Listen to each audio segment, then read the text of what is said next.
수가 없네. 호흡마저도 다 주의 것이니 세상 평안과 위로 내게 없어도 예수, 오직 예수뿐이네. 은혜 아니면 은혜 아니면 살아갈 수가 없네. 호흡마저도 다 주의 것이니 세상 평안과 위로 내게 없어도 예수, 오직 예수뿐이네.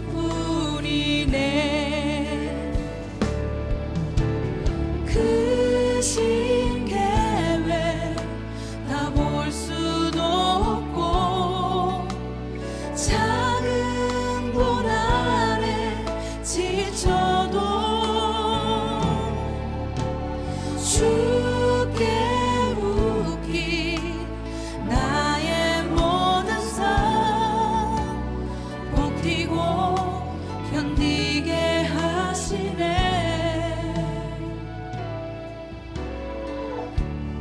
은혜 아니면 살아갈 수가 없네. 나의 모든 것 다 주께 맡기니 참된 평안과 위로 내게 주신 주 예수, 오직 예수뿐이네.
주신 주 예수,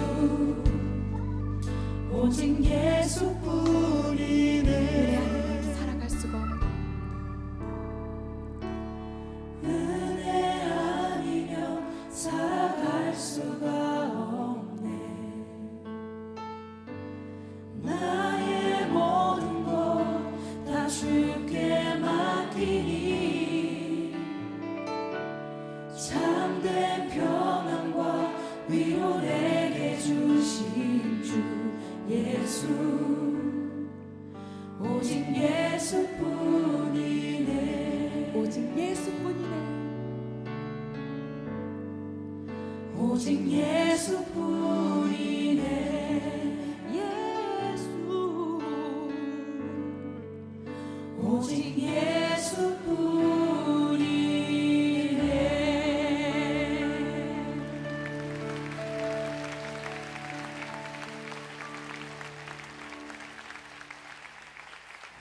주님, 오늘 예수 이름 안에 우리가 소망이 있음을 믿습니다. 어두운 이 시대 가운데 우리의 모습을 보면 어디 하나 성한 곳이 없고 수치와 아픔이 가득합니다. 이 시대를 향한 주님의 마음과 뜻을 구하며 살려 하지만 정작 우리 개인과 가정, 공동체의 무너진 현실 속에 한없이 나약한 우리의 모습을 발견합니다. 그러나 주님이 여전히 꺼지지 않는 소망으로 우리를 부르시고 계심을 믿습니다. 이 시대의 아픔과 현실, 우리의 연약함을 넘어 오늘 우리를 부르시는 전능하신 주님의 부르심 앞에 응답하는 우리가 되게 하여 주시옵소서. 마가복음 5장 22절부터 25절까지 말씀입니다. 회당장 중에 하나인 야이로라 하는 이가 와서 예수를 보고 발 아래 엎드려 간곡히 구하여 이르되 내 어린 딸이 죽게 되었사오니 오셔서 그 위에 손을 얹으사 그로 구원을 받아 살게 하소서 하거늘 이에 그와 함께 가실새 큰 무리가 따라가며 애워싸 밀더라. 12해를 혈류증으로 알아온 한 여자가 있어. 여기까지만 읽겠습니다. 우리는 낮에 여자에 대한 이야기를 배웠습니다. 여자 귀네라는 여인인데 이 여자는 마리아, 그리고 성경에서 말하는 사마리아 여자, 요한복음에서만 말하면 마리아, 그리고 사마리아 여자, 가늠한 여자, 이런 여자들 이야기할 때 귀네라는 여자를 이름을 썼습니다. 그건 바로 우리에게 똑같이 적용되는 그런 말씀이기 때문에 우리도 그런 여인이다 이런 이야기를 했죠. 마가복음 5장의 이 특징을 가만히 여러분이 살펴보시면 마가복음 5장의 특징을 우리가 알 필요가 좀 있습니다.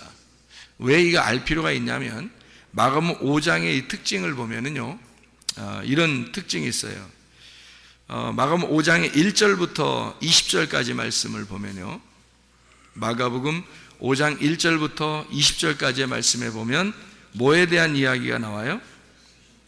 귀신 들린 사람에 대한, 무덤 사이에서, 무덤 안에서 있는 귀신 들린 사람에 대한 이야기가 나와 있습니다. 거기에 있는 귀신은 어떤 단어를 썼냐면 더러운 영, 더러운 마음, 그러니까 푸뉴마 아가달톤이라는 단어를 썼습니다. 그러니까 푸뉴마 아가달토스라는 이 말은 더럽다, 그러니까 깨끗하지 못한 영, 푸뉴마, 깨끗하지 못한 마음, 이것을 귀신이라고 얘기했어요. 여기서 그 귀신이 들려있는 사람이니까 더러운 마음을 가진 사람, 더러운 영을 가진 사람이다, 이렇게 볼 수가 있는 거죠. 그리고 이제 그 이야기가, 귀신 들린 이야기가 다 끝난 다음에 이제 야이로의 딸과 예수의 옷에 손을 댄 여자, 그리고 그 딸이 이제 구원함을 받아서 부활하는 그런 장면이 이제 마가복음 5장 전체에 나와 있는 것을 보아서 여기에 있는 이야기는 바로 이렇게 연결이 됩니다. 어떻게 연결되냐면 이 이야기는 마가복음 3장에 나와 있는 14절 나와 있는, 마가복음 3장 14절에 나와 있는 12를 세우셨으니 자기와 함께 있게 하시고 또 보내사 전도도 하며 15절에 귀신을 내쫓는 권능도 가지게 하려 하심이로라. 16절에 이 12를 세우셨으니 이렇게 되어 있습니다. 그래서 마가복음 3장에는 12 제자를 세웠다라는 얘기가 나오고, 그리고 마가복음 5장에는 귀신 들린 사람에 대한 이야기가 나오고요. 그리고 이어서 회당장 야이로가 나오고, 그리고 회당장의 아내 격이 되는 그 여인, 한 여인, 귀네라는 그 여인이 나와서 12년 동안 혈류증을 앓는 이야기가 나오고, 그리고 그 딸이, 회당장의 딸이 12살인데 그 12살 먹은 딸이 죽었다 하는 그런 이야기가 나와요. 그리고 이제 부활시켜서 살아났다, 달리다굼 해서 살아났다는 이야기죠. 그러면 여기서 우리 이제 이제 성경을 봐야 되죠. 왜 여기서 이제 이어서 이렇게 써 있는지를 우리가 봐야 될 겁니다. 그죠? 그러니까 마가복음 3장에 나오는 12제자가 있죠. 그죠? 그러니까 이 성경은 누구에 대해서 쓴 내용이겠어요? 제자들에게, 바로 나에게, 하나님을 아는 자들에게 쓴 내용이에요. 이 성경책이. 그러면 마가복음 5장은 틀림없이 지금 누구에게 쓸 얘기예요? 제자들에게, 누구? 나에게 쓴 내용이라는 거죠. 그러면은 마가복음 5장 1절부터 20절의 내용은 뭐예요? 귀신 들린 자에 대한 이야기예요. 그죠? 그리고 마가복음 5장 22절에는 회당장 야이로가 나오고요.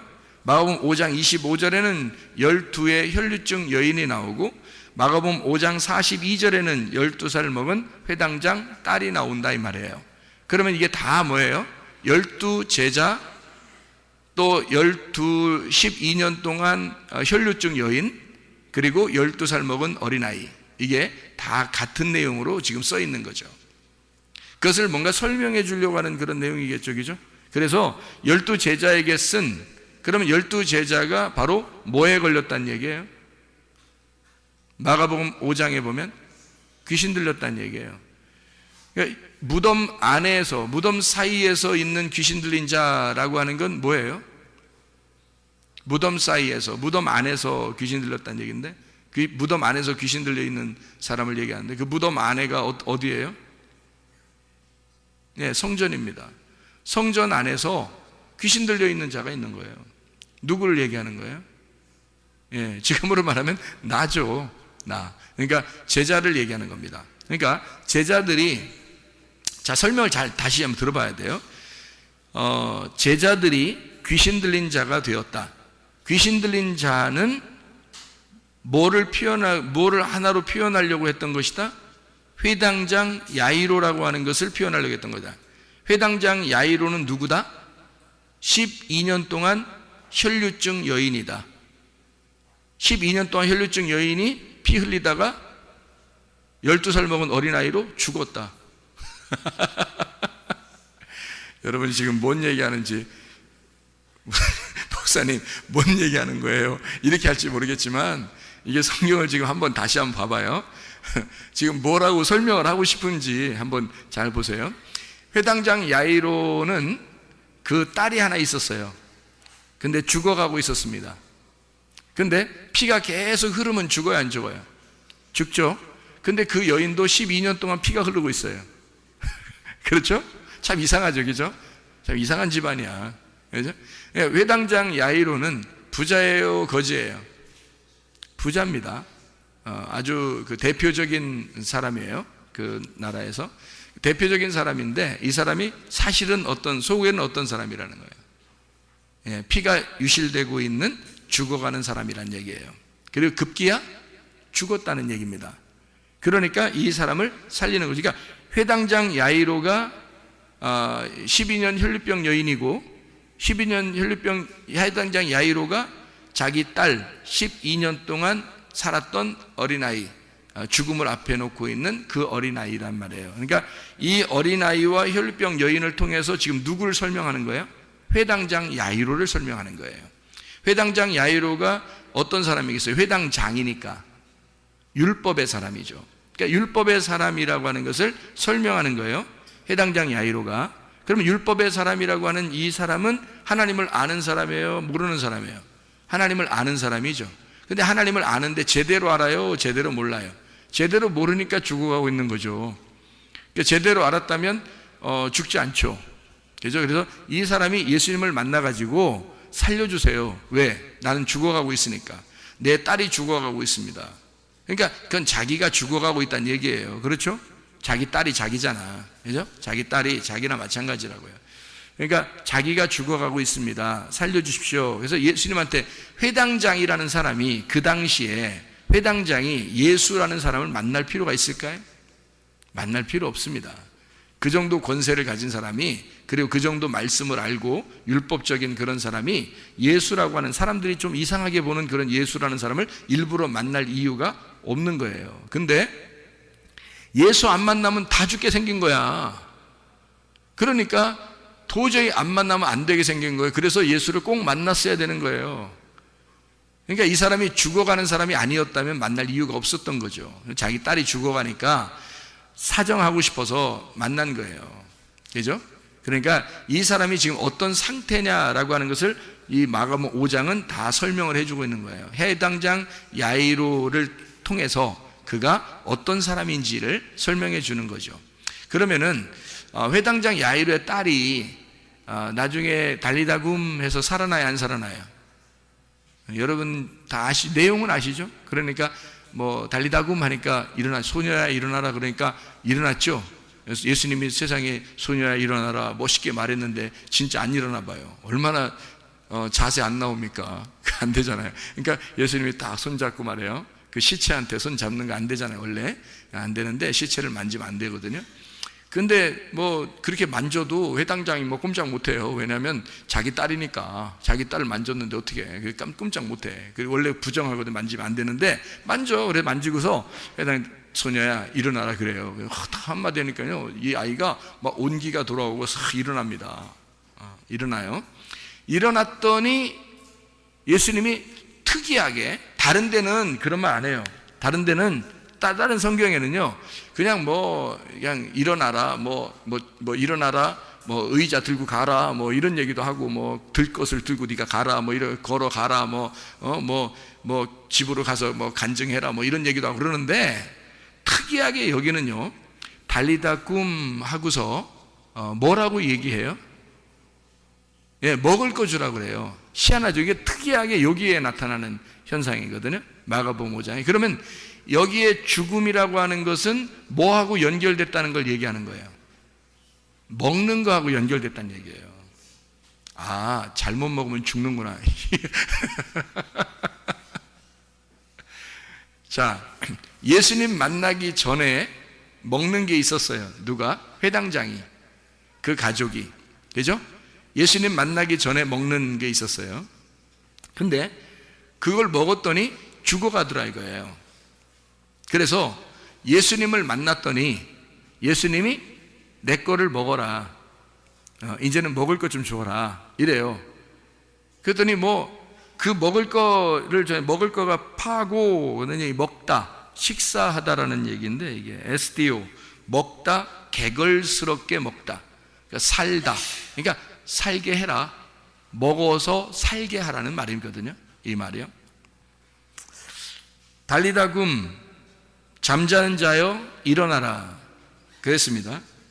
그러면 일어나라 그 말은 누워있어라의 반대니까, 일어나라 그 말은 자유하라 그 말과 같은 얘기죠.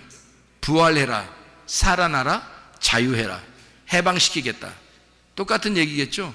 치료해 주겠다, 구원해 주겠다, 그런 말이잖아요. 자, 일어나라, 달리다굼입니다. 자유해라. 그러면 억압돼 있으면, 뭔가에 억압돼 있으면 어떻게 돼요? 그러면 누워있는 거고 죽어있는 거고 잠자는 자고, 그죠? 뭐에 억압돼 있으면, 그러면 이거를 풀어주고 자유하게 하면 달리다굼인 거죠. 살아난 거고 부활한 거고 구원을 받은 거고 치료를 받은 거라는 거죠. 그러니까 누워있다라는 말은 병들었다는 얘기고, 일어나라는 말은 치료받았다는 얘기가 되겠습니다. 그죠? 예, 그러니까 다시 말하면 예수 그리스도가 이렇게 왔어요. 와서 예수님을 만나고 그 죽어 있는 그 아이에게 달리다굼 했어요.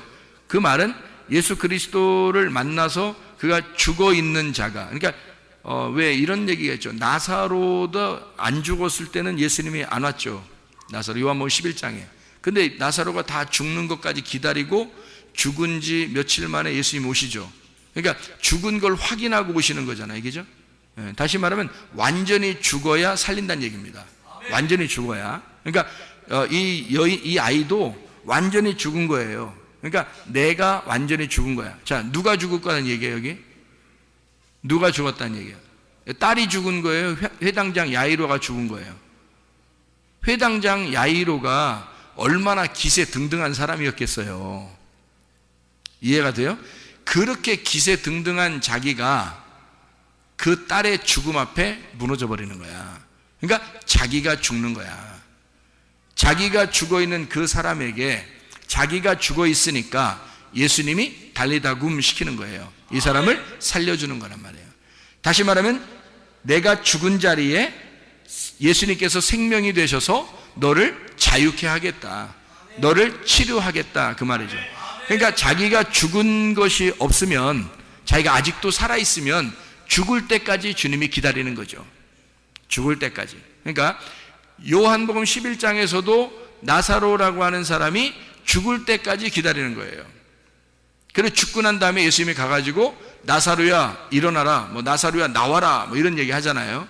나오라는 얘기는 어떻게 해요? 해방되라는 얘기죠. 자유하라는 얘기고, 거기 억압되어 있지 말고 풀어져라, 치료가 되어라, 구원받아라, 그 말이거든요. 그러니까 너가 지금 완전히 죽은 그 무덤에서 벗어나라, 그 말이거든요. 나와라, 그렇게 했어요. 똑같은 거죠. 달리다굼 한다고 하는 것은 여기서 진리에 의하여 네가 죽었던 네가 생명을 받아서 네가 일어나 치료를 받아라, 구원을 받아라, 그런 말씀이죠. 그러니까 여기서 특이하게 살려놓고 먹으라 그렇게 해요. 그러니까 먹는 데 문제가 있었다는 얘기예요. 그러면 어떤 거에 먹는 게 문제가 있었다는 얘기예요? 회당장이 먹는 게 문제가 있었다는 얘기죠. 그럼 회당장은 보통 뭘 먹고 살아요? 밥 먹고 살지, 뭐 빵하고 밥 먹고 뭐 이런 거, 음료수도 마시고 포도주도 마시고 이렇게 살겠죠. 그런 얘기겠어요? 설마 그런 얘기겠냐고. 그냥 먹으라 이렇게 할 때 특이하게, 그럼 다른 데도 다 먹는 게 중요한 거라면 예수님이 살려주면 무조건 다 먹여야죠. 먹어라. 그다음에 또 뭐 병 치료해서 다 먹어라. 그리고 또 뭐 하고서 구원시켜 먹어라. 이렇게 다 했어야 되는데 여기만 나온단 말이에요. 여기만 나온다는 얘기, 여기에 어떤 특별한 이유가 있다는 거죠. 먹는 문제가. 그러니까 먹는 문제는 여러분과 제가 잘 알듯이 성경에서 양식, 먹는다, 이런 것은 보통 뭘 먹는다는 얘기예요? 말씀을 얘기하는 거죠. 그러니까 먹는데 예수님이 주는 말씀하고 예수님이 오기 전에, 회당장을 만나기 전에 회당장의 집에서 먹던 음식이 있었던 거라야지, 그죠? 그러면 말씀인데 예수님을 만나기 전에 먹던 양식이 있었고, 말씀이 있었고, 예수님을 만나고 난 다음에 예수님이 먹으라고 하는 양식이 있단 말이에요. 그러니까 예수님이 주는 양식을 먹어야 하고 예수님이 주지 않는 양식들이 있었단 얘기예요. 그러면 예전에 있었던 그 예수님이 오지 않았을 때 주던 양식을 회당장의 가족들은 먹었던 거죠. 그러니 생명이 다 빠져나가고 죽어가고 있다는 얘기예요. 그러니까 실제로 죽었단 말입니다. 다시 말하면 그거를 죽이는 양식, 죽이는 말씀이었던 거죠. 그러면 그 말씀의 말씀이 비교가 돼서 이건 선한 말씀이야, 이건 악한 말씀이야, 이건 깨끗한 말씀이야, 이거는 더러운 말씀이야, 이거는 깨끗한 마음이야, 이거는 더러운 마음이야, 이건 깨끗한 영이야, 이건 더러운 영이야. 하나님의 말씀은 영이요 생명이야. 그러면 귀신의 영은, 귀신의 말씀은 귀신의 영이고 귀신의 사망이야. 뭐 이런 얘기가 되겠죠, 그죠? 그러니까 그 말씀, 먹는 양식에 대한 이야기인데, 그 먹는 양식이 하나는 나를 죽이는 말씀이 있고 나를 살리는 말씀이 있다는 거지. 그거를 두 개를 나누어서 설명하는 장면이 어디겠어요? 그러니까 여기 회당장 야이로의 이야기가 나오기 바로 전에 성전 안에, 다시 말하면 무덤 안에 귀신 들린 자, 그가 먹던 양식이 뭐였다는 거예요? 그러니까 귀신의 양식. 그러니까 성전 안에 있었던 영, 성전 안에 있었던 말씀, 성전 안에 자기들이 먹던 율법, 이런 얘기란 말이에요. 성전 안에서 자기들이 먹던 말씀들. 자, 이해가 되겠어요? 그러면 성전 안에서 먹던 이 회당장이니까 회당 안에, 성전 안에, 성전 안에 회당장이니까 이 사람은 틀림없이 율법으로 살던 사람이란 말이에요. 그런데 예수님을 초청할 수가 없어요, 원래는. 그런데 죽어가니까 할 수 없이 복음을 초청한 거예요. 그래서 자기가 죽어가니까 살고 싶어서, 사람이 병이 나서 너무 힘들면요, 진짜 낫기만 했으면 좋은 거죠. 진짜 죽어가는 사람이 살기만 했으면 좋다, 이런 얘기하는 것처럼 정말 죽어가고 있으니까, 너무 아프니까 낫기만 했으면 좋겠다는 거예요. 그러니까 이 사람이 이런 상태니까 예수님을 초청한 거예요. 이런 상태니까. 자기가 그런 상태가 아니라면 절대 예수를 초청할 사람이 아니죠, 이 사람이. 그러니까 자기가 어떤 상태니까 예수님을 초청하게 되었다, 그런 이야기가 되죠. 그러니까 이게 다 연결됐다는 얘기를 우리가 지금 제가 설명하느라고 그래요. 자, 12제자, 그리고 귀신 들린 자. 그 이제 귀신 들린 자만 우리가 귀신 들렸다, 이런 의미가 아니고, 그게 어떤 말씀을 가지고 있었던 사람이냐라는 그런 말이죠. 처음에는 어떤 말씀을 가지고 있었겠어요? 율법이라고 하는 거짓의 말씀, 하나님과 내용이 다른 그런 자기들끼리의 어떤 해석을 한 그런 말씀들, 자기의 의견이 충분한 그런 자기 견해가 있는 말씀들을 가지고 있었다는 거죠. 그러니까 이 사람이 대표적인 사람이 누구라고? 회당장 야이로라고. 회당장 야이로니까 이 사람은 12해 12년 동안 피가 흘리는 아내를 두고 있고, 그리고 실제로 죽어가는 딸을 두고 있단 말이에요. 그러니까 이 가족은 세트로 지금 하나의 사람을 설명하기 위해서 세트로 지금 죽어가고 있는 겁니다. 이해가 되겠죠? 세상에서 죽은 자를 예수님은 뭐라고 불렀어요? 달리다고 하기 전에 이 여자를, 이 소녀를 뭐라고 했어요? 죽었다 그랬어요? 잔다 그랬어요? 세상에서는 죽었다고 했지만 예수님 안에서는 모두 다 잠을 자는 것이다 말이에요. 다시 말하면 어떻게 됐다고? 살아있다는 얘기입니다. 예수님 안에서는 살아있다. 여러분이 예를 들어서 지금 오늘 죽으면요, 죽었을까요? 살아있을까요? 살아있습니다. 여러분이 오늘 죽으면 오늘 살아있습니다. 여러분의 몸은, 시체는 아무래도 장례를 치러야 되겠죠. 근데 여러분의 영혼이 여러분 자신이니까 여러분 영혼은 하나님께서 어떻게 만나고 있겠죠. 그러니까 살아있는 거죠. 죽어 있는 게 아니죠. 그러니까 예수님은 차원을 넘어서 세상에서는 죽은 자지만 예수님 안에서는 차원을 넘어서 그가 잠을 자는 살아있는 자로 보는 거죠. 차원을 넘어서. 그러니까 하나님의 생명의 눈으로는 모두 다 살아있는 거예요. 하나님의 생명의 눈으로는. 근데 세상 사람들의 눈으로 보면 죽었다 살았다, 죽었다 살았다 딱 구분하는 거죠. 죄인이다 아니다, 눈 소경이다 눈 떴다, 이렇게 나누어. 세상 사람들이 볼 때는 그렇게 나누는 거고, 하나님 눈으로 볼 때는 소경이 아닌 거죠. 이해가 되겠어요? 죽은 자가 자는 것 뿐이고요. 하나님의 눈으로 보면 악한 자가 오히려 구원을 받을 만한 의인이 될 수 있는 거죠. 그러니까 하나님의 눈으로 볼 때는 그렇단 말이에요. 그러니까 병자는 어떻게 돼요? 하나님의 눈으로 보면 치료가 된 자가 보는 거죠. 병자는. 죽은 자는 살아있는 자로 보이니까. 그러니까 잠시 잠을 자고 있는 것 뿐이다. 다시 말하면 살아있는데 잠을 자고 있는 자녀들이니까 잠을 깨우는 거죠. 자, 나사로를 부활시킬 때도 예수님이 뭐라 그래요? 나사로야 나와라 그래요.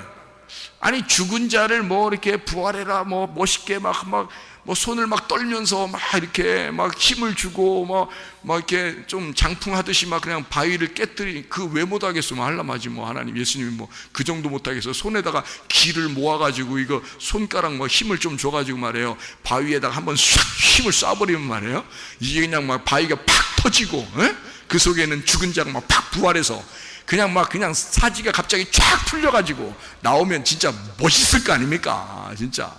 그런데 그냥 뭐 그런 거 하나도 없이 뭐 바위도 옮겨라 그러고 니네가 옮겨라 그러고 뭐 그리고서 뭐 나사로 보고 나와 뭐 이러고 이런단 말이에요. 나사로야 나와라 뭐 이렇게 그렇게 하고, 그리고 이제 또 수족을 매가지고 이렇게 나왔으니까 끼뚱끼뚱 이렇게 나왔을 거 아닙니까? 이렇게 끼뚱이 나오니까 니네가 풀러줘라 또 이러고요.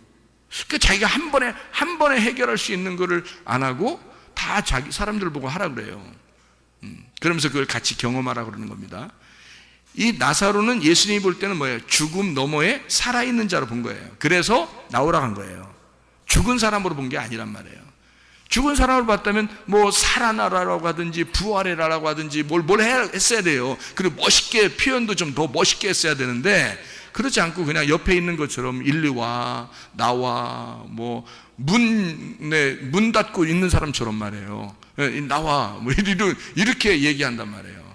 참 희한하죠. 그러니까 문 열어주는 것도 그 사람이 하는 게 아니라 예수님이 열어주는 게 아니라 사람들 보고 문 열어 그러면서 나와 이제 이렇게 얘기한 거잖아요.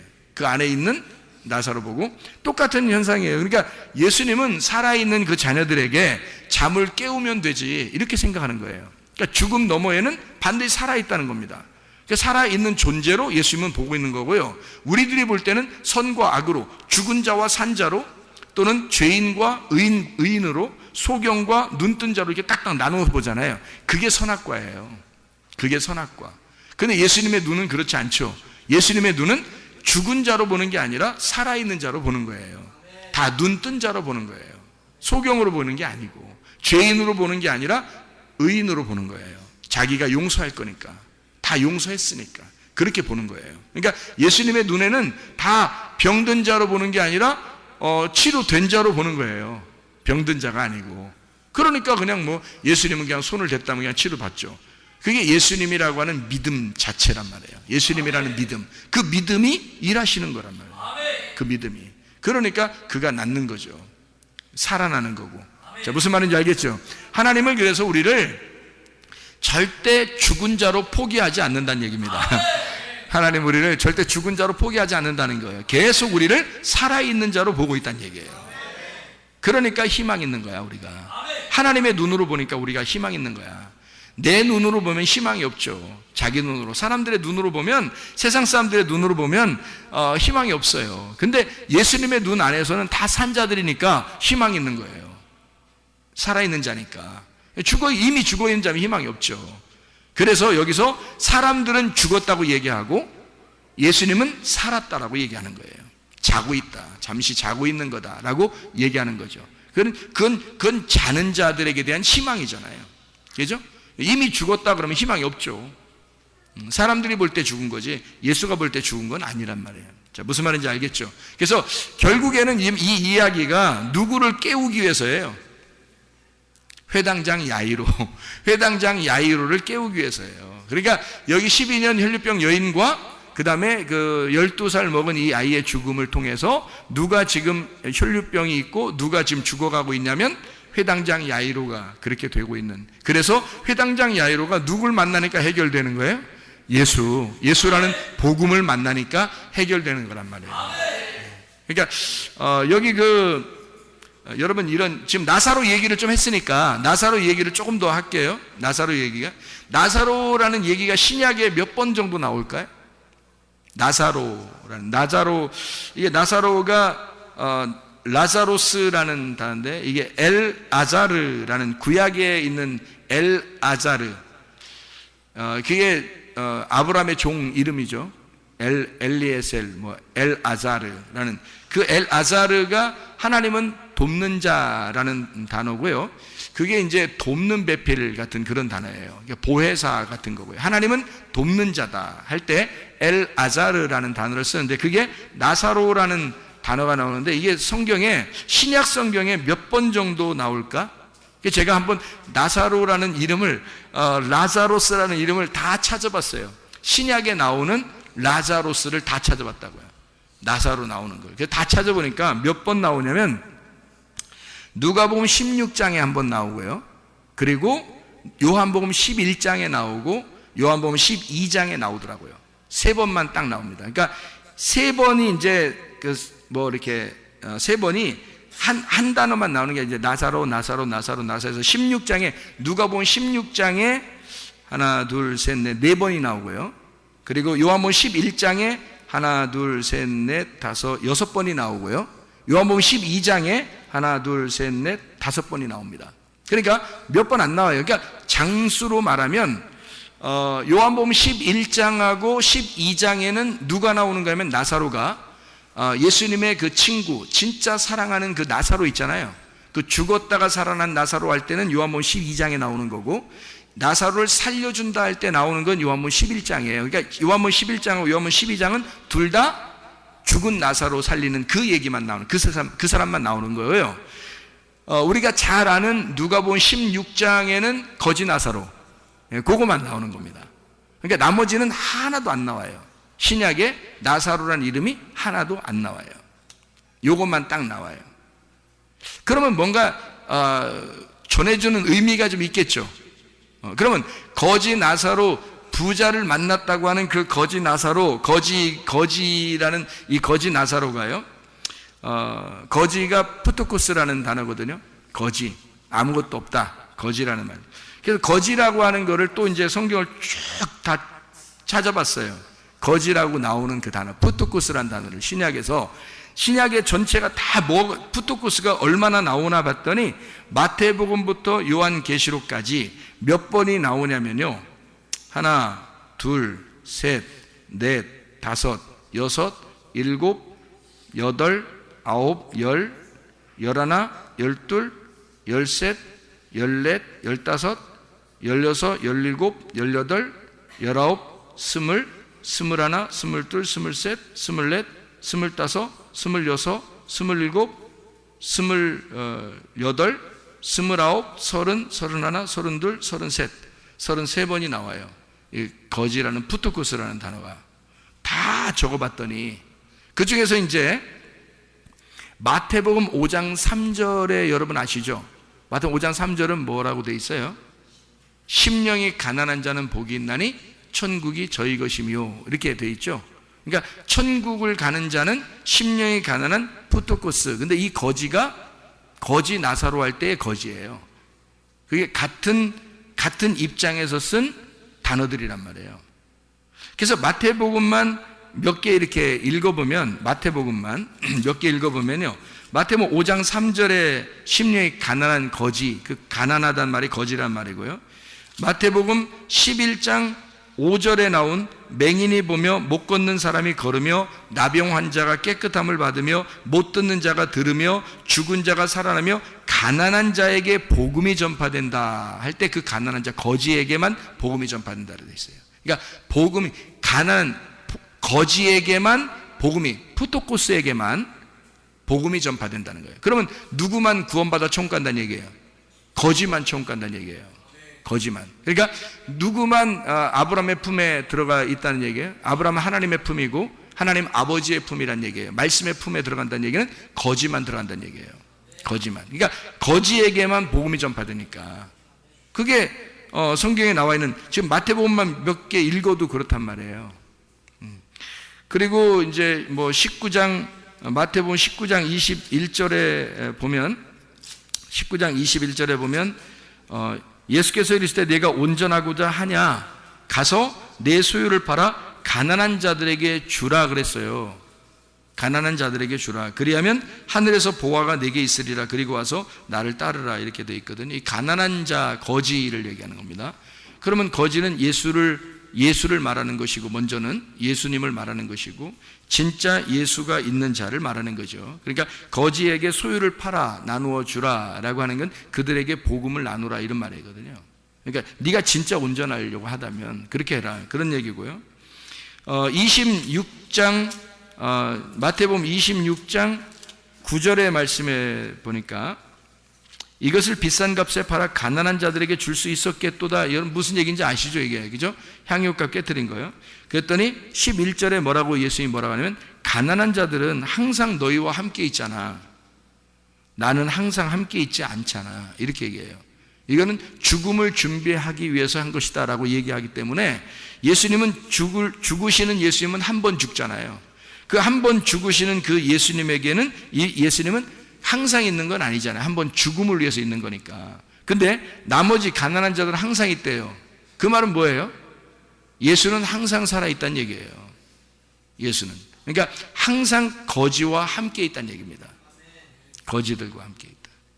그러면 그게 어떤 거지를 말하겠어요? 틀림없이? 예, 심령이 가난한 자를 말하는 거예요. 마음이 가난한 자, 마음이 거지인 자들과만 함께 한다는 얘기예요. 그 사람들만 천국 간다는 얘기예요, 이게. 그러면 여러분 보세요. 마가복음 5장에 회당장 야이로가 거지겠어요, 부자겠어요? 부자죠. 회당장이니까 부자인데, 이 부자를 뭘로 만들어야 돼? 거지를 만들어야 되는 거야. 그래야 이 사람을 구원하는 거야. 그래서 부자라고 이제 성경에 쓴 단어들을 또 제가 한번 다 찾아봤거든요. 플루시오스라는 단어인데, 그 부자라는 단어를 다 찾아보니까 몇 개 정도가 나오냐면, 또 뭐 이렇게 하나 이렇게 뭐 세면 많아요. 이게 좀 있어요, 좀 있는데 뭐 돼요. 읽을까요? 한 몇 개라고 숫자 안 세도 되겠죠? 이렇게 있어요. 그럼 누가복음에만 있는 부자를 한번 볼까요? 누가복음에만 있는 부자. 그러니까 가난한 거지는 지금 마태복음만 봤잖아요. 그러니까 부자는 지금 누가복음 것만 한번 보자고요. 어떻게 나오나, 부자가 특징이 어떤 식으로 나오나 한번 보자고요. 누가복음 6장에 24절을 보면 이렇게 되어 있습니다. 그러나 화 있을진저 너의 부자들이여 너희는 너희의 위로를 이미 받았도다. 부자는 이미 위로를 다 받았다는 거예요. 그러니까 자기가 이 땅에서 혼자 잔치하는 거예요. 그러니까 하나님 나라의 잔치가 아니고 자기가 혼자 잔치하는 사람이 혼자 잘났다는 거죠. 혼자 말씀 안에서 그냥 잔치하는 거예요, 이 사람이. 이게 부자인데요. 또 12장에 나옵니다. 누가복음 12장. 여러분 12장 보면 뭐 아시죠? 12장. 12장에 16절을 보면 이렇게 되어 있습니다. 또 비유로 그들에게 말하여 이르시되 한 부자가 그 밭에 소출이 풍성하매 할 때 그걸 어떤 부자라고 그래요? 어리석은 부자이죠, 그죠? 어리석은 부자에 대한 이야기가 나와요. 그때 부자란 단어를 쓴 거예요. 플루시오스요. 그리고 이제 그 14장에 12절을 보니까요.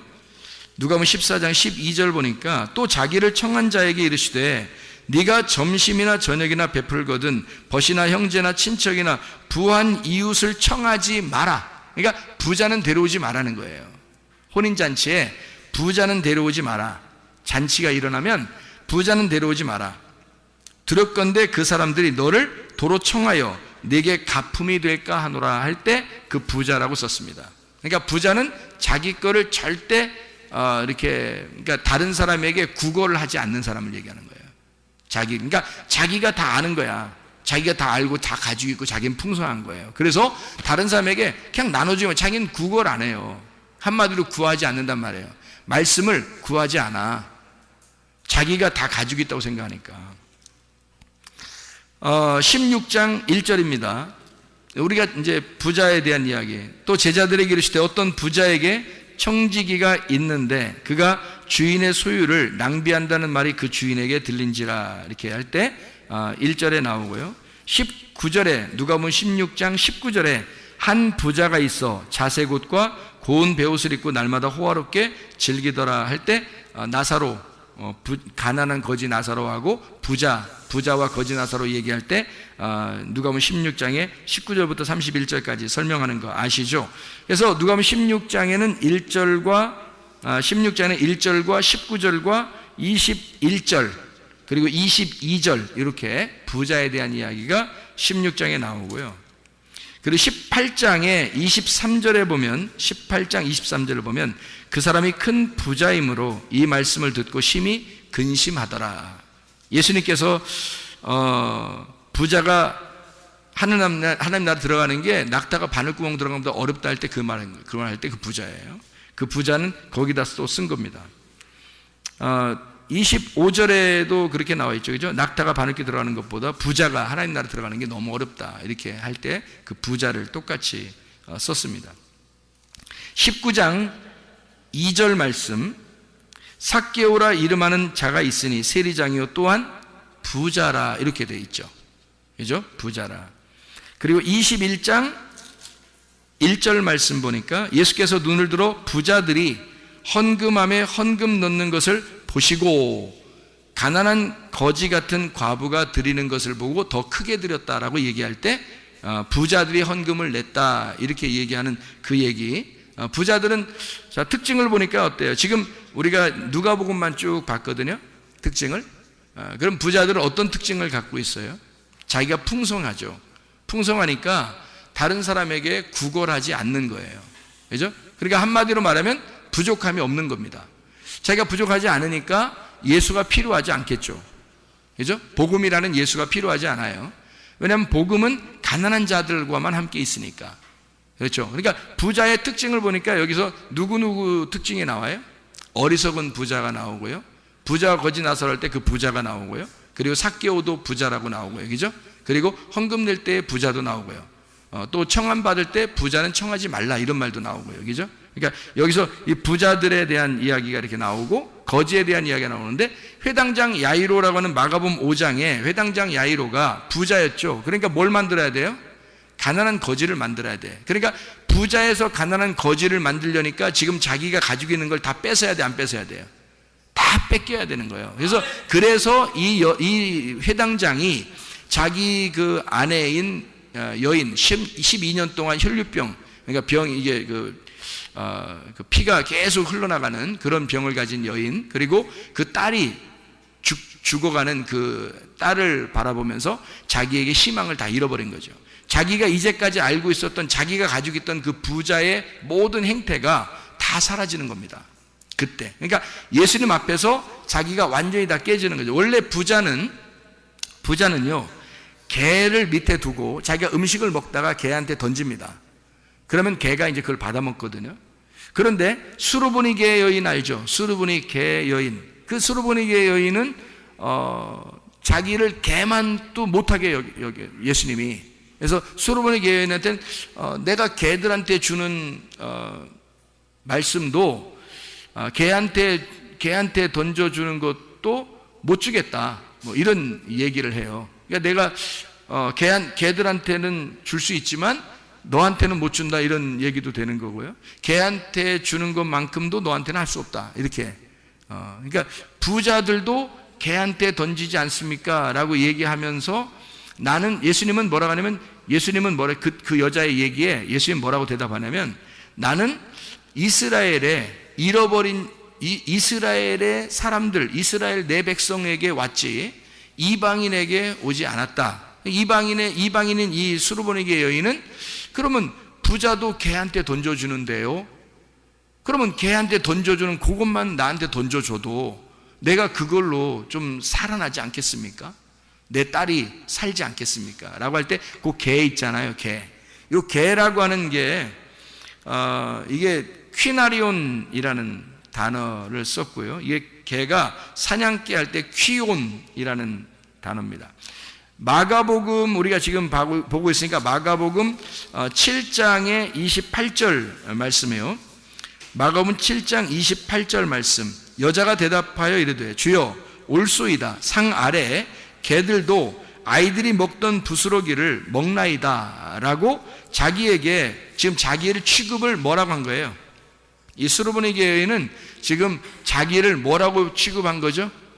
개라고 취급한 거예요. 내가 개인데요, 나 개인데 개는 부스러기라도 먹지 않습니까? 그러니 내가 개인데 나한테 좀 던져주세요. 그러니까 나사로가요, 부자와 거지 나사로에서 그 나사로가 누구하고 함께 먹고 있었어요? 누가 나사로의 그 헌대를 핥고 그랬어요? 개입니다. 이상하죠? 특징적으로 개하고 거지하고 같이 나와요. 개하고 거지하고, 그리고 개하고 이런 수르보니게 여인하고 같이 나오죠. 그러니까 이 개는 어떤 특징을 가지고 있냐면 부자의 상에서 떨어지는 부스러기를 먹는 이방인들을 얘기하는 거고, 그리고 죄인을 상징하는 거죠. 그게 개란 얘기입니다. 그리고 이 사람들은 특히 자기가 내세울 게 하나도 있어요, 없어요? 없죠. 그러니까 거지라는 거예요. 거지. 근데 문제는 부자가 천국 가는 게 아니라 거지가 천국 간다고 성경에 나오는 거예요. 부자는 다 천국을 못 갑니다. 그래서 이걸 구분을 일부러 부자와 거지로 딱 나눈 거예요. 부자는 천국 못 가게 돼 있고 거지는 천국에 가게 돼 있는데, 그 거지를 푸토코스라고 그러고 이거를 가난한 자들에게만 복음이 전파된다고 그렇게 말해라. 가난한 자들에게만. 그래서 이 가난한 거지에게만 복음이 들어갈 것이고, 복음이 들어간 사람들만 구원받아 아브라함의 품, 하나님 말씀의 품, 하나님의 품에 들어간다. 이걸 설명하는 거거든요. 그러면 반드시 뭐가 돼야 되냐면 부자는 거지가 돼야 된다는 얘기예요. 무슨 말인지 알겠습니까? 이 땅의 얘기를 하는 게 아니에요. 이게 여러분이 알고 있는 것들을 얘기하는 겁니다. 여러분이 알고 있는 것들을 얘기하는데요, 여기 회당장 야이로는 자기가 알고 있는 것들이 있을 겁니다. 충분히, 그죠? 자기 지식이 있을 거고, 자기 생각이 있을 거고, 자기 의견이 있을 거예요. 자기 견해가 충분히 있을 거란 말이에요. 그런데 이거를 싹 다 뺏겨서 거지가 되지 않으면 회당장 야이로는 희망이 없어요, 하나님이 보실 때. 그래서 이걸 다 뺏어놔야 돼요. 다 뺏으면 거지가 되는 거거든요. 자기가 알고 있었던 게 있고 회당장인데 다 뺏으려니까 어떻게 해요? 다 쳐버리는 거죠. 주변을, 이 사람이 가지고 있는 모든 소유를 다 쳐버리는 겁니다. 그럼 이 사람이 깨끗한 자기만 딱 나오겠죠? 거지로 나오는 겁니다. 그러니까 한마디로 옷을 이거 입고 저거 입고 계속 겹겹이 입었는데 옷을 싹 벗겨놓고 그냥 알몸땡이로 딱 예수님 부르는 거예요.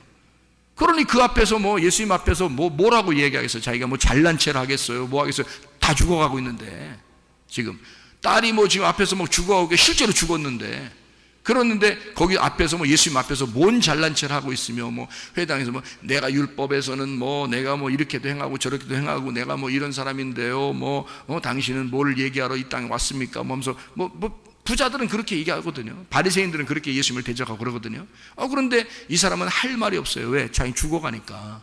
그러니까 완전히 이 사람 거를 빼내서 부자를 거지, 개로 만들어 버리는 거예요. 이게 쉬운 거냐고, 이게. 부자를, 겹겹이 옷을 껴입은 부자를 개 만들어 버리는 겁니다. 이게. 이런 작업이에요. 그래, 이 작업을 하는데 보통 이 작업이냐고, 이게. 그러니까 사람 하나 작살 내버리는 거예요. 한마디로. 사람 하나 병신 만들어 버리는 거야. 그리고서 개 만들어서 구원하겠다는 거예요. 주님이.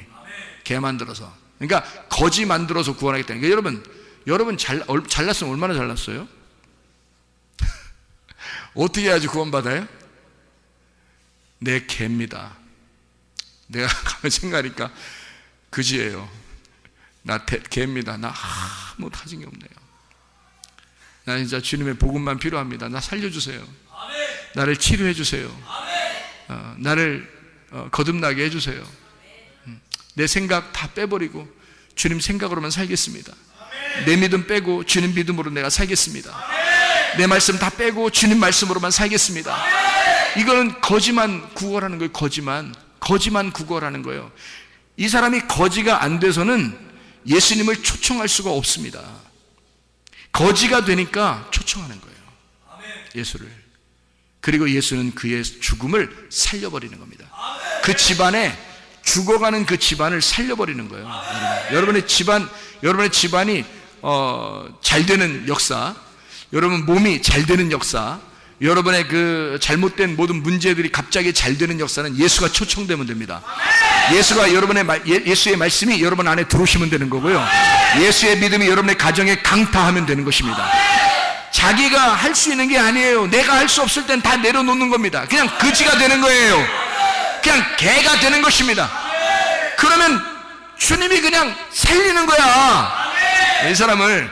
그 구원이야. 그게 치료고, 그 말씀의 역사, 그 믿음의 역사가 들어오는 되는 것입니다. 내게 아니야. 내가 가지고 있었던 거 아니야. 이제까지 가지고 있었던 거 아니고 예수가 가지고 와야 되는 거예요. 예수의 복음이 와야 돼. 치료가 와야 돼. 그 믿음이 와야 돼. 내 거 아니고 예수께 와야 되는 거예요. 그게 와야 구원받는 것입니다. 그래서 거지만 복음이 들어간다는 것입니다.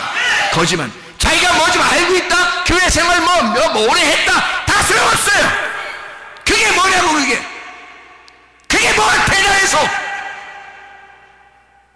저도 태어날 때부터 뱃속부터 그렇게 신앙생활을 오래 하고 목사 되고 신학 공부하고 열심히 했던 사람이에요. 그게 뭐? 그래서 다 필요 없어요.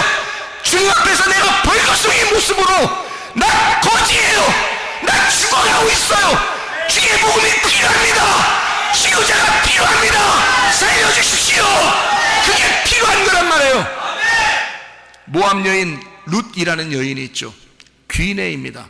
신약으로 말하면 그 여인이 귀내라는 여자예요. 귀내라는 여자는 마리아, 그리고 가늠한 여자, 사마리아 여자, 이게 다 귀내입니다. 남편을 구하는 여자예요. 너무 불쌍한 사람들이죠. 그런 사람들 주님께서 외면하지 않습니다. 반드시 주님은 신랑으로 찾아오십시오. 모압 여자 이 룻 희망이 있습니까? 자기 남편 죽고 희망이 있어요? 그래서 이스라엘로 시어머니 따라서 돌아왔어요. 우리나라 같이 따지면 가장 관계가 안 좋은 사람하고 온 거예요. 아니, 가장 관계가 좋은 사람이었어요. 성경에선 그렇단 말이에요. 성경에선 가장 관계가 좋은 사람으로 왔는데 한국 말로 따지면, 한국 사람의 그 정서로 따지면 가장 관계가 안 좋은 사람으로 온 거란 말이에요. 아무도 의지할 사람이 없어요. 시어머니 하나 붙들고 왔으니까 시어머니 하나 받고 대화할 사람이 없어요. 그런 사람이에요. 얼마나 외롭겠어요. 아무도 만날 수도 없고 그냥 그 여인, 그 시어머니 하나 따라서 왔어요. 시어머니가 어떤 나라 사람이냐면요, 이스라엘의 베들레헴 사람이에요. 다시 말하면 말씀입니다. 베들레헴에서 예수가 태어나잖아요. 그러니까 그 하나님의 거듭난 그 장소란 말이에요. 하나님의 거듭난 장소에서 온 여인, 그 여인을 따라서 모압 여자가 저 전혀 구원받을 수 없는 여자예요. 여러분과 저 같은 그런 귀인입니다. 전혀 희망 없는 여자가 그 여인, 베들레헴에서 온 여인, 그 여인 시어머니 따라서 온 거예요. 하나님의 말씀 붙잡고 따라온 겁니다. 와서 아무 희망이 없는데 그 여자가 우연히 어딜 들어갔다고요? 하나님의 계획 속에서 보아스의 밭에 들어갔어요. 보아스의 밭에 들어갔는데 세상에 놀랄 일이 벌어진 거예요. 그 땅이 보아스의 밭인 거예요. 그래서 거기에 들어가서 막 웃음꽃이 없었던 보아스의 밭에 룻이 들어가니까 갑자기 여인이, 이쁜 여인이 하나 오니까, 여러분과 제가 아무리 얼굴이 못생겼어도요, 주님은 이쁘게 보십니다. 교회, 보아스의 밭이 교회인데요, 이 교회에서 여러분 다 누가 못생겼어, 누가는 뚱뚱해, 누구는 키 작아,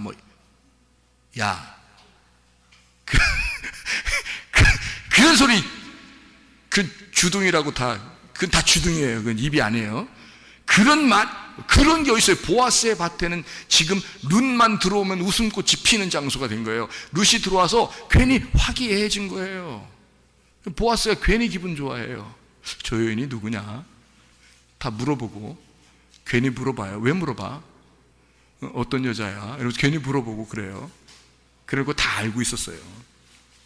근데 그 여인한테 친절을 베풀고 막 이럽니다.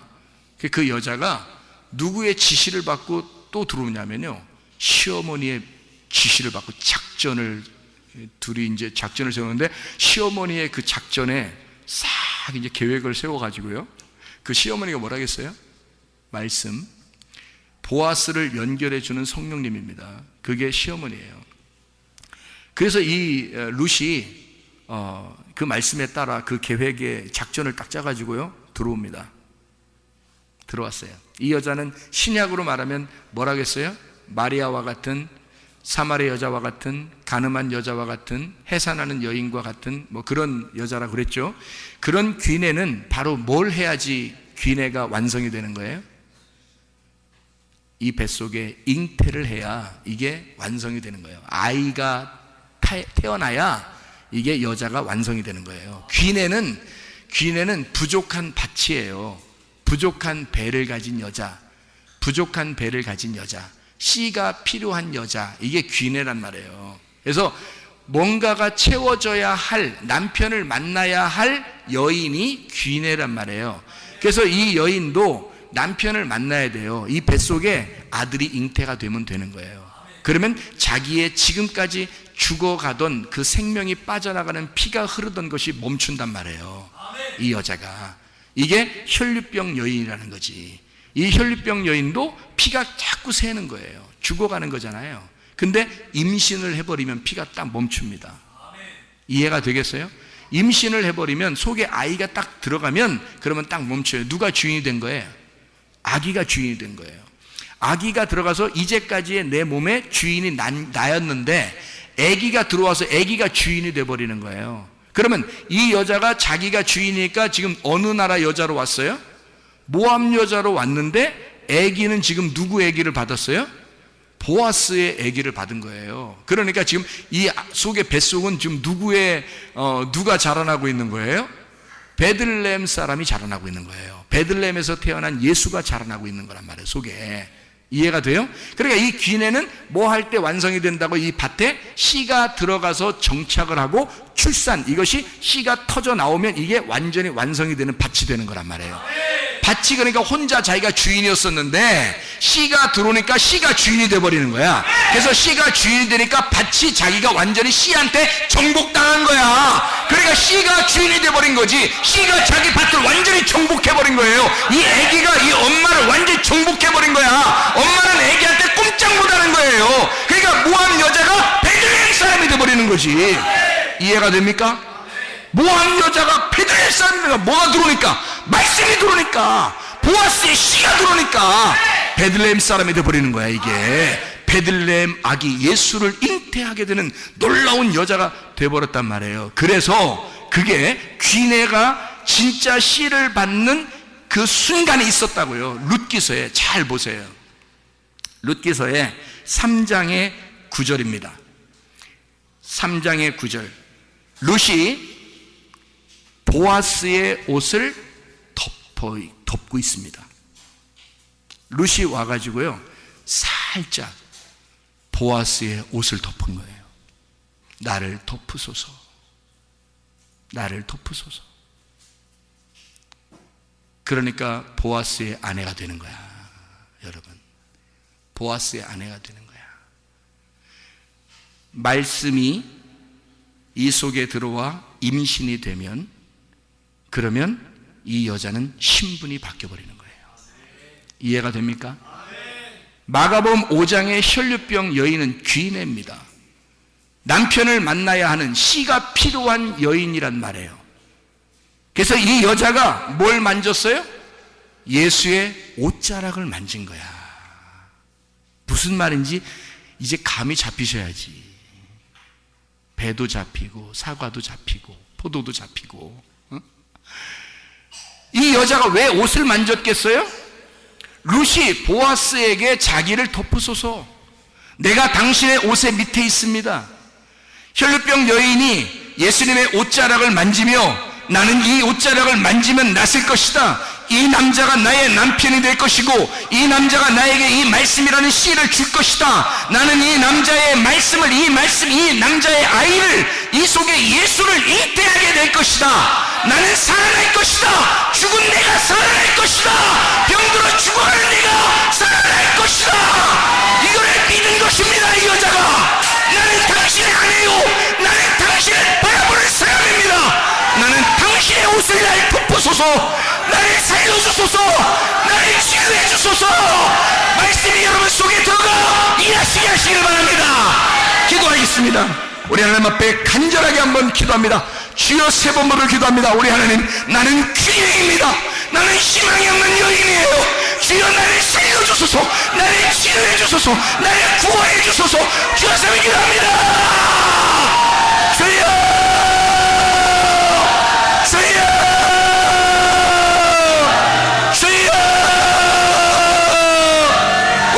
아버지 역사하시고 인도하심을 믿습니다. 살아계신 우리 하나님 역사하심을 믿습니다. 말씀이 우리의 속에 잉태되어 우리 하나님 말씀이 일하시게 도와주옵소서. 말씀이 주인되게 하옵소서. 믿음이 주인되게 도와주옵소서. 생명이 주인되게 도와주시옵소서. 우리 하나님 주 예수가 우리의 목자 되게 하셔서 내 모든 결핍을 가져가 주시고 내 모든 부족한 걸 채워주시고 예수가 나의 목자가 되셔서 나의 모든 구원자가 되셔서 우리 하나님 치료자가 되실 줄로 믿습니다. 말씀이 일하게 하옵소서. 주의 뜻대로 살게 도와주시옵소서. 우리 하나님 예수의 이름으로 명령하며 그들이 이루어지는 놀라운 역사가 일어나게 도와주시옵소서. 우리 하나님 아버지, 사랑과 은혜를 감사드립니다. 아버지의 말씀이 우리의 속에 들어가 역사하시옵소서. 우리의 속에 들어가 우리의 주인 되시옵소서. 우리의 목자 되시옵소서. 말씀 우리의 속에 들어가 그들이 역사해 주시옵소서. 나사렛 예수의 이름으로보다 더 주시나 묶임받고 떠나갈지어다, 떠나갈지어다, 떠나갈지어다. 우리 하나님 역사해 주시옵소서. 그대로 치료자가 역사하시옵소서. 하나님의 말씀이 인도해 주시옵소서. 우리의 목자 되시옵소서. 말씀이 일하시옵소서. 예수 그리스도 존귀하신 일 받들어 기도 올리옵나이다. 아멘. 우리 하나님 말씀이 여러분에게 들어가서 역사하시기를 소원합니다. 요한복음 15장 7절의 말씀에 보면 너희가 내 안에 거하고 내 말이 너희 안에 거하면 너희가 원하는 대로 구하라 그리하면 이루리라, 그런 말씀입니다. 그 말은 여러분에게 자주 설명을 했는데 그 말이 어떤 말이에요? 하나가 되란 말입니다. 너희가 내 안에 거하고, 그 말은 자기가 찢어진다는 얘기야. 자기가 죽으신다는 얘기. 내가 먼저 죽을 테니까 너희가 내 안에 들어와라, 그 말이고, 내 말은 레마입니다. 레마가 너희 안에 들어가면, 이런 말이거든요. 내 말이 레마인데 그 레마가 너희 안에 들어가면, 그러면 네가 원하는 대로 구하라. 자기 말이 레마인데 레마가 우리 안에 들어온다는 얘기는 내가 어떻게 해야 들어오는 거예요? 예수님이 자기가 자기를 찢어 죽이고 우리를 품에 안았어요. 그러면 예수의 레마가 우리 안에 들어오려면 우리는 어떻게 해야 돼? 우리 가슴이 찢어져야 되겠죠. 우리 가슴이 찢어지고 자기 말 레마가 들어와야 된단 말이에요. 그러면 우리 가슴 안에 뭐가 들어와 있다는 얘기? 레마가 들어와야 된다는 얘기. 그러면 이 레마는 뭐예요? 로고스가 있고 레마가 있잖아, 성경에서. 그럼 왜 레마를 우리에게 들어와야 된다고 그러는 거야? 로고스는 하나님 말씀을 얘기하는 거고요. 레마는 우리에게 경험된 말씀을 얘기하는 겁니다. 내 안에 들어온 말씀, 해석된 말씀, 내 안에서 해석된 말씀, 내가 경험한 내 가슴에 온 말씀, 나에게 말씀하신 그 가슴에 온 말씀, 이걸 레마라 그래요. 그 말씀이 여러분에게 오잖아요. 그럼 그 말씀이 여러분을 일하십니다. 그 말씀이 여러분 안에 들어오면 그 말씀이 여러분 속에 들어가서 일하기 시작해요. 그러면 가정의 문제도 해결되고요, 여러분 병의 몸의 문제도 해결됩니다. 그리고 사업의 문제도 해결되고, 이상하게 자기는 그 말씀을 사모하고 그냥 가만히 있는데 하나님이 역사하기 시작하는 거예요. 그 말씀이 들어가서 이상하게 자기 주변을 막 바꿔놓기 시작하고 일하기 시작합니다. 실제로 하나님의 말씀이 역사하기 시작하는 거예요. 그걸 여러분이 경험하셔야 된단 말이에요. 하나님은 살아계십니다. 죽은 하나님이 아니에요. 그 소녀를 달리다 보면서 살리는 그 하나님은 지금도 살아 역사하신 하나님입니다. 너희가 내 안에 거하고 내 말이 너희 안에 거하면, 그 말씀이 너희 안에 들어가 너의 원함이 나의 원함이 될 것이고, 내 원함이 너의 원함이 되어서 네가 원하는 대로 그대로 다 이루어질 것이다. 다시 말하면 너의 원함과 내 원함이 같은 거니까, 너의 가슴 속에 그 말씀을 받은 그 말씀과 내가 같은 거니까, 서로 하나니까 나의 소원이 너의 소원이고 너의 소원이 나의 소원이야. 그러니까 네가 생각만 해도, 네가 원하기만 해도 다 이루어진다는 얘기지. 이해가 되십니까? 그 말씀이 일하시도록 여러분이 스스로 주님을 의지하시길 바랍니다. 주님을 믿고 의지하는 거예요. 주님 맡아주세요. 주님 내가 아닙니다. 주님이 하셔야 됩니다. 주님이 일하셔야 합니다. 보세요, 내가 회당장 같은 야이로라면 12년 동안 피가 흘러야 하고 그 소녀처럼 죽어야 합니다. 그러면 주님이 그때 달리다금 일으키는 거예요. 죽은 나사로야 살아나라. 그렇게 되는 거죠. 그러니까 부자는 동일하게 부자들끼리 연결되죠. 그러면 부자들은 다 하나같이 다 납작하게 만들어 놓습니다. 하나님이 거지를 만들어 놓고, 거지가 되면 그때 구원하는 거예요. 삭개오가 부자였죠. 근데 그 부자는 어떻게 돼요? 삭개오 부자가 돌 무화과 나무 위에 올라가니까, 그러니까 그 바로 밑에 타이밍이 딱 맞는 겁니다. 거기서 타이밍이 맞잖아요. 그러니까 돌무화과가 뭐 하는 게 돌무화과예요? 돌무화과. 나무가 돌 같은 거야. 한마디로 말하면 열매가 안 맺는 무화과 나무예요. 열매가 안 맺는 무화과 나무니까 씨가 없는 거야. 씨가 없는 삭개오가 자기가 씨 없다고 고백하는 거예요. 나 사실 씨 없는 죽은 자예요. 내가 귀냅니다. 나 죽은 자예요. 그래서 돌무화과 위에 올라가서 기다리고 있는 거예요. 주님을 보기만 하고 싶은 거예요. 알고 싶은 거예요. 주님이 가다가 돌무화과 위에 올라가 있구나. 너 거지 됐구나. 너 씨 없다고 나에게 이렇게 고백하는 거 보니까 거지 됐구나. 내가 오늘 네 집에 갈게. 가난한 자에게만 복음이 전파되는 거니까, 가난한 자만 구원하는 거니까 네가 오늘 거지 나사로가 됐구나. 그러면 나는 너를 구원해야지, 이 말입니다. 이해가 돼요? 그러니까 부자를 거지 만들어서 구원해야 되니까 이런 놀라운 일이 어딨냐고요. 그러니까 하나님께서 그걸 깨뜨려 버리는 겁니다. 이 속을 다 부셔버리는 거예요. 그리고 날 찢어버리는 거야. 그리고 하나님의 레마의 말씀을 집어넣는 거죠. 그럼 그 말씀이 들어와서 내가 거지니까 내 힘 하나도 없는 거죠. 내 힘 하나도 없으니까 그 말씀을 의지하는 겁니다. 주님, 말씀이 들어오셔서 말씀이 일하시겠구나. 주님 일하십시오. 나는 힘 없습니다. 나는 그대로 이 생활을 그대로 할 테니까, 나는 그대로 생활을 하고 있지만 난 주님만 의지하겠습니다. 주님이 일하실 거라 난 믿습니다. 결국에는 그렇게 치료받을 걸 난 믿습니다. 결국에 그렇게 문제가 해결될 걸 난 믿습니다. 그렇게 하나님께서 결국엔 나에게 이런 물질적인 것도 해결해 주실 걸 믿습니다. 나는 주님을 의지합니다. 그대로 가겠습니다. 그러나 주님께서 일하십시오. 그러면 주님이 바쁘시고 우리는 하나도 안 바쁜 거야.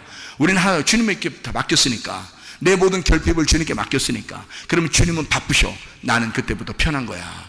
그러면 어느 날 해주시는 거야. 우리 마음을 편하게 해주시면서 그대로 일을 이루시는 거예요. 하나님께서요. 너 나 잘 믿고 있구나. 네가 거지니까, 아무것도 가진 게 없으니까 네 마음 평안하지? 그렇습니다. 주님, 나 아무것도 가진 게 없어요. 그러니까 평안해요. 주님만 의지할 수밖에 없으니까 그 말씀이 내 가슴을 찢고 들어와 나의 주인 되십시오. 그 말씀으로 일하십시오. 그 말씀으로 여러분 가정에 하나님께서 일하시기를 바랍니다.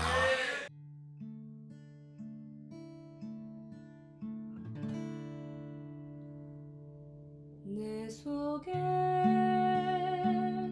내가 너무도 많아서 당신을 쉴 곳 없네. 내 속에 헛된 바램들로 당신을 편할 곳 없네. 내 속에 내가 어쩔 수 없는 어둠 당신을